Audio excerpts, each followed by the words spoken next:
Pagkatapos ng isang buwan, sinimulan namin ang paggamot sa tuberculosis ng pamilya. Libre ang gamot sa tuberculosis, pero araw-araw ito dapat inumin sa loob ng 6 na buwan. Araw-araw, pumupunta sila ng health center, pinapainom ko sila ng gamot sa TB,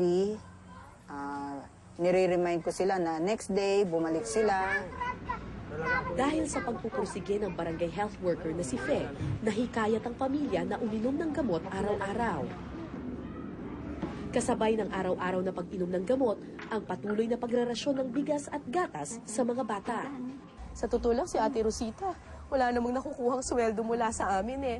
Bilib ka rin naman dun sa matanda, araw-araw siya nagtitimpla ng gatas, araw-araw siya nagtatakal nung bigas para dun sa pamilya at diligently nagpapainom ng gamot doon sa mga bata. Kaya makalipas ang 1 buwan, unti-unti na silang nagkakalaman. Ang usapan namin ng pamilya, yung ulam nila, hindi na namin sasagutin yon. Kasi ayaw naman naming maging dependent sa amin, yung pamilya. Gusto naming ipakita sa kanila na, uy, tutulungan lang namin kayo, pero kailangan tulungan nyo rin yung sarili ninyo. Namamasura ang mag-asawang Susan at Danny. Kung dati bigas lang ang kayang bilhin ng kanilang kakarampot na kita, ngayon dahil may libreng bigas, sa ulam na napupunta ang sweldo.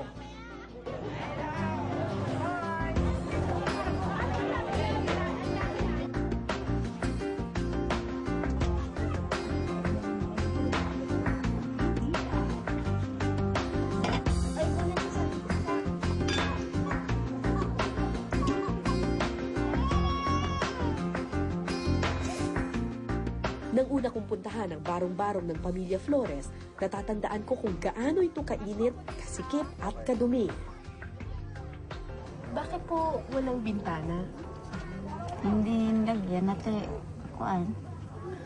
Walang mga panggamit. Aba, iba na!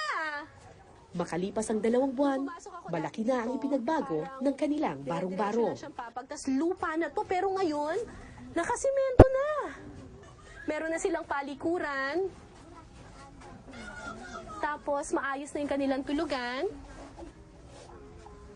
Dahil libreng nabibigyan ng bigas ang mag-anak, may extra silang pera pambili ng ulam at iba't ibang kagamitan. Kabili kami ng alidoro. Parang padala yan ng anak ko. Okay.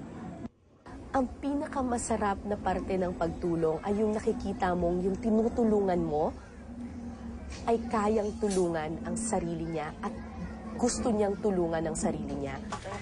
Hoy! Tumaba ka na! Nagkaroon ka na ng pisngi! Lalo akong natuwa nang makita ko ang mga bata. Ha? Nagkapisngi na? Ate, ito yung gamot ninyo. Baby, halika dito, baby! Ka-birthday ko to eh. Ka-birthday ko to eh. Nagkapisngi na. Oh! Oh! Oh! At nang timbangin namin isa-isa ang mga bata, at ang bunso, si Bunso, dati, ang weight ni Bunso ay 3.9 kilos. Ngayon, si Bunso ay 5.5, almost 6 kilos. Wow! Oh, babalik na. ang dating butot balat na si Samson ang huling tinimbang. So, si Samson naman, halika dito Samson, si Samson, nung August, tinimbang natin siya sa National Children's Hospital. Ang weight niya ay 12 kilos. So ngayon, after ilang months, tingnan natin. Ako, sana tumaba ka. Oops. Sige. Oh, wow! 17 kilos na siya! From 12 kilos, 17 kilos na yung bata.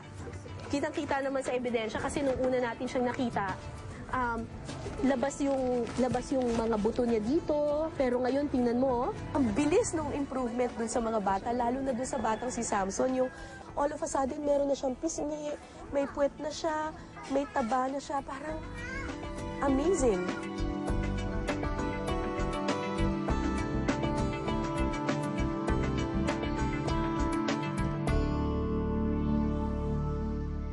Ang weight nitong si Samson ay 16 kilos. Tingnan natin.